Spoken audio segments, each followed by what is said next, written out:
నమస్తే. This is Anusha Komal. ఇవాల్టి మన గెస్ట్ డాక్టర్ రాజేష్ హుక్కల గారు.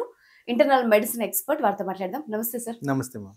సార్ బీపీ లెక్కలు మారినట్టు అనిపిస్తోంది. ఎందుకంటే ఒకప్పుడు 60స్ పైన 50స్ పైన బీపీ ఉంటే ఇప్పుడు చిన్నవాళ్ళలో కూడా బీపీ సమస్యలు మనం చూస్తున్నాం.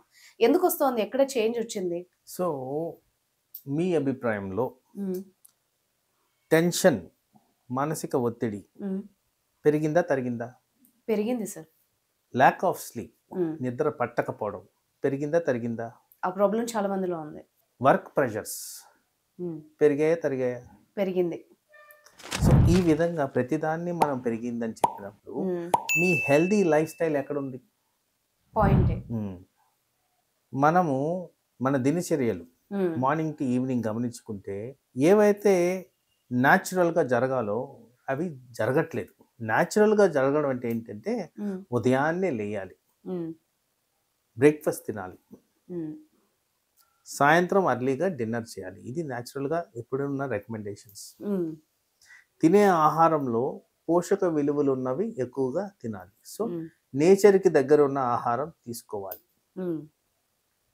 వ్యసనాలు ఏవైతే ఉన్నాయో అవి ఉండకూడదు. మరి ఈ విధంగా ఎవరన్నా లైఫ్ స్టైల్ ఉందా? లేదు. చాలా అరుదు. చాలా నిజం. అరుదు. సో, ఈ విధంగా చూసుకుంటే బీపీ ఎందుకు రాకూడదు? హ్మ్. ఎందుకు మార్పులు రాకూడదు? బీపీ ఒకటే కాదు. హ్మ్. ఈరోజు మనం మాట్లాడుకున్న ప్రతి జబ్బు పర్టిక్యులర్‌గా మెటబాలిక్ డిసీజ్ ఏవైతే మాట్లాడతానో హ్మ్. ఇవన్నీ కూడా ఈ కారణంగానే మనకి ఎక్కువగా కనబడుతున్నాయి. హ్మ్. మన స్టేట్ హైదరాబాద్ బిర్యానీ చాలా ఫేమస్. మరి హైదరాబాద్ బిర్యానీలోంచి ఎన్ని క్యాలరీస్ వస్తున్నాయి? దాని నుంచి హెల్త్ పరంగా ఎంత ఎఫెక్ట్ అవుతుంది? హ్మ్. సో, ఫర్ ఎగ్జాంపుల్ బిర్యానీ తీసుకుందాం. హ్మ్. ఈ మధ్యకాలంలో ఇంకా మనం చాలా బ్యాడ్ రీజన్స్‌కి హైలైట్ అయిపోయాం నేషనల్ వైడ్‌గా. హ్మ్. సో, చాలా నెగెటివ్ వచ్చింది బిర్యానీ మీద. అవును. హ్మ్. సో, మామూలుగా బిర్యానీ గురించి మాట్లాడితే ఒకటి ఆయిల్ కంటెంట్ ఎక్కువ ఉంటది. హ్మ్. 2 దాంట్లో క్యాలరీ కంటెంట్ ఎక్కువ ఉంటది. హ్మ్. 3 మసాలాలు, సాల్ట్స్ ఎక్కువగుంటాయి. అవును. బిర్యానీ ఎప్పుడైనా ఎవరైనా తింటున్నారు అంటే దాంతో పాటు ఒక ఐస్ క్రీమో, ఇంకో స్వీటో, కూల్ డ్రింక్ డిజర్టో, ఖచ్చితంగా కూల్ గావాలి. డ్రింకో యాహ్! ఉంటది. ఇవన్నీ తినిన తర్వాత అలవాటు ఉన్న వాళ్ళందరూ కూడా ఒక హ్మ్. సిగరెట్ ముట్టించడం కామన్. హ్మ్. సో, ఇదంతా కూడా హెల్త్ ఆస్పెక్ట్‌గా చూస్తే హ్మ్. డిజాస్టర్. డిజాస్టర్. ఓకే. మీరు ఎవరినన్నా ఇది రెగ్యులర్‌గా అడిగితే వారానికి ఒక్కసారన్నా ఇది జరుగుద్ది వాళ్ళకి. హ్మ్. మిగతా రోజులు తినట్లేదని కాదు. బట్ హ్మ్. వారానికి కంపల్సరీ చాలా ఎక్కువ మంది ఈ ప్రాసెస్ అనేది చేస్తుంటారు. హ్మ్. అదే విధంగా వారానికి ఒక్కసారన్నా వీళ్ళు నడుస్తున్నారా? ఒక్కసారన్నా వీళ్ళు క్యాలరీస్ బర్న్ చేస్తున్నారా? వీళ్ళ వెయిట్ మెయింటైన్ చేస్తున్నారా? సంవత్సరానికి రికమెండ్ చేసిన టెస్టులు చేస్తున్నారా? లేదు. హ్మ్. సో, ఈ అన్ని కారణంగా ఈ బ్లడ్ ప్రెషర్ అనేది పెరిగిపోతూ వస్తుంది. ఓకే. సో, మీరు అడిగిన ప్రశ్నలో డయాబెటిస్ గురించి చాలా మాట్లాడుతున్నాం గానీ బ్లడ్ ప్రెషర్ కూడా సైలెంట్‌గా పెరుగుతుంది. అవును. దాని మూలాన హార్ట్ అటాక్స్ వస్తున్నాయి. అవును. దాని మూలాన సడెన్‌గా డెత్స్ అనేది జరుగుతున్నాయి. యెస్. అన్‌ఫార్చునేట్ ఈవెంట్ ఏంటంటే సపోజ్ బ్లడ్ ప్రెషర్ ఉంది నాన్న మీరు చూసుకోండి, మీరు మందులు వాడండి అని చెప్పినా గానీ హ్మ్. యాక్సెప్ట్ చేసి తక్కువ. హ్మ్. చాలా తక్కువ మంది నాకు బ్లడ్ ప్రెషర్ ఉంది. ఇది టార్గెట్‌లో ఉండాలి. హ్మ్. చాలా మందికున్న ఒక అపోహ ఏంటంటే ఆయన అట్లాగే చెప్తాడులే, నేను ఇప్పుడే మెట్లు ఎక్కొచ్చాను, హ్మ్. ఇప్పుడే గొడవ పడొచ్చాను, హ్మ్. ఇప్పుడే ఏదో చేసొచ్చాను, అందుకోసం పెరిగిందని అంటారు గానీ దాన్ని అవునవును. మళ్ళీ చెక్ చేసుకోవడం అనేది జరగదు. హ్మ్. సో, లెక్కలు మారడం కాదు, మనస్తత్వాలు మారాలి. Hmm. How people are looking at blood pressure అనేది మార్చుకోవాలి. హ్మ్. అది బిగినింగ్‌లోనే కంట్రోల్ చేస్తే హ్మ్. మనకి లాంగ్ టర్మ్‌లో హ్మ్. ప్రాబ్లమ్స్ రాకుండా కాపాడుకోవచ్చు. ఓకే. సార్ ఈ మధ్య యాంగర్ ఇష్యూస్ అంటే సినిమాలో హీరోకి యాంగర్ ఇష్యూస్ ఉంటే అదేదో క్వాలిటీ లాగా చూపిస్తున్నారు. ఈ యాంగర్ ఇష్యూస్ వల్ల బీపీ ఫ్లక్చుయేషన్‌లో ఎలాంటి చేంజెస్ వస్తాయి? ఒకసారి మనకొచ్చే కోపం మన బాడీని ఎంత డ్యామేజ్ చేస్తది? చాలా మంచి ప్రశ్న అడిగారమ్మా. నేను ఇందాక చెప్పిన ఇన్సిడెంట్ హ్మ్. తీసుకుందాం. ఎవరికైతే స్లైట్‌గా బ్లడ్ ప్రెషర్ వచ్చింది, నా దగ్గరకొచ్చారు, ఇది అడ్వైస్ చేసి పంపించాను. హ్మ్. జనరల్‌గా follow car. This is the trend. హ్మ్. అదే పర్సన్ బయటకు వెళ్తూ హ్మ్. ఎక్కడో రోడ్ రేజ్ గొడవ అవ్వడం కామన్. హ్మ్. ఆ యాంగర్ ఇష్యూస్ మూలాన ఉన్న బ్లడ్ ప్రెషరు 2, 3 ఇంతలు పెరిగిపోద్ది. హ్మ్. Already abnormal. హ్మ్. దాని మీద 2, 3 ఇంతలు. బ్లడ్ ప్రెషర్ పెరుగుతుందంటే మేజర్‌గా ఎఫెక్ట్ అయ్యే ఆర్గన్స్ బ్రెయిన్, ఐస్, హార్ట్.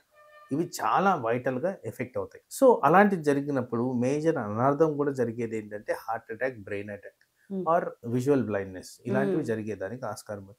ఇంత ఇంపార్టెంట్ అవయవాలు ఎఫెక్ట్ అవుతున్నప్పుడు బ్లడ్ ప్రెషర్ని కంట్రోల్ చేసుకోవడం అనేది చాలా చాలా ఇంపార్టెంట్ అయిన ప్రక్రియ.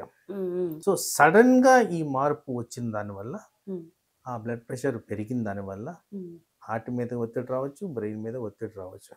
మరి అలాంటివి జరిగినప్పుడు లాంగ్ టర్మ్గా చాలా మేజర్ ఎఫెక్ట్స్ లైఫ్ లాంగ్ ఆ విక్టిమ్ ఎఫెక్ట్ అవుతారు. అందు కారణంగా బ్లడ్ ప్రెషర్ని నెగ్లెక్ట్ చేయొద్దు. సింపుల్ మెజర్స్తో మీరు బ్లడ్ ప్రెషర్ కంట్రోల్ చేయొచ్చు. ఫస్ట్ యాక్సెప్ట్ చేయండి. యాక్సెప్ట్ చేసినప్పుడే దీనికి కరెక్టివ్ మెజర్స్ అనేవి వస్తాయి. ప్రతి ఒక్కళ్ళు బ్లడ్ ప్రెషర్ విషయంలో అంటే కొత్తగా రాకూడదు అనుకున్న వాళ్ళు కూడా ఎలాంటి జాగ్రత్తలు తీసుకోవాలి సార్? సో ఇన్ జనరల్ ఇవన్నీ లైఫ్ స్టైల్ డిసీజెస్ కిందే వస్తాయి కాబట్టి మీ లైఫ్ స్టైల్ అనేది ప్రాపర్గా ఉండాలి. ఈ లైఫ్ స్టైల్లో బ్లడ్ ప్రెషర్కి సంబంధించి మాట్లాడినప్పుడు ఒకటి స్లీప్ ప్రాపర్గా ఉండాలి. ఓకే. బ్లడ్ ప్రెషర్కి ఉన్న రిస్క్ ఫ్యాక్టర్స్ ఏవైతే ఉంటాయో హై కొలెస్ట్రాల్, స్మోకింగ్, ఆల్కహాల్ ఇవి ప్రాపర్గా రెగ్యులేట్ చేసుకోవాలి. దాని నెక్స్ట్ రెస్ట్ అండ్ రిలాక్సేషన్ అనేది ఇంపార్టెంట్గా మనం మెయింటైన్ చేయాలి.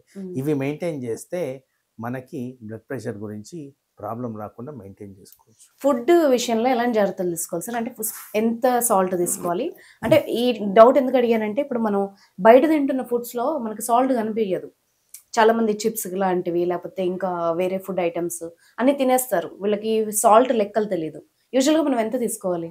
So general recommended sugar intake should be less than 2 grams. So అది ఇంకోటి ఏంటంటే మనం యాక్చువల్లీ షుగర్ అడిషనల్గా వేసుకోవాల్సిన అవసరం ఏ వస్తువుకు లేదమ్మా. ఎందుకంటే ఆ టేస్ట్ అనేది కొద్దిగా అడాప్టేటివ్ థింగ్. 10 రోజులు మీరు సాల్ట్ తినకపోతే 11వ రోజు మీరే తిడతారు ఎవరైనా ఎక్కువ సాల్ట్ వేసుకొని వస్తే. సో ఇన్ జనరల్ మీరున్న ప్రతి సబ్స్టెన్స్లో సాల్ట్ అనేది ఆల్రెడీ ఉంటుంది. మీరు అడిషనల్గా వేసుకొని దాన్ని రుచిపరచాల్సిన అవసరమే లేదు. అది కూడా క్షణికమే.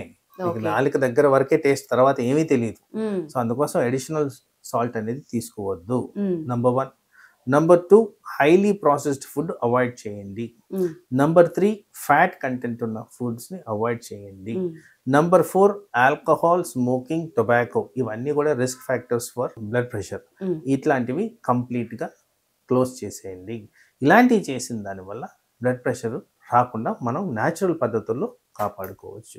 మోస్ట్ ఇంపార్టెంట్గా మనం చేసే జీవనశైలి, తర్వాత ఈ morning exercise activity and dietary habits with sleep మీకు బ్లడ్ ప్రెషర్ నుంచి ప్రొటెక్షన్ ఇస్తాయి. ఓకే. యూజువల్గా బీపీ ఎంత ఉండాలి సార్? దాటకూడదు హై బ్లడ్ ప్రెషర్. ఇక్కడ ఎక్కడ కన్ఫ్యూజన్ లేదమ్మా. 120/80 is normal. 120/80 is normal. Minimal fluctuations అనేవి ఉంటాయి.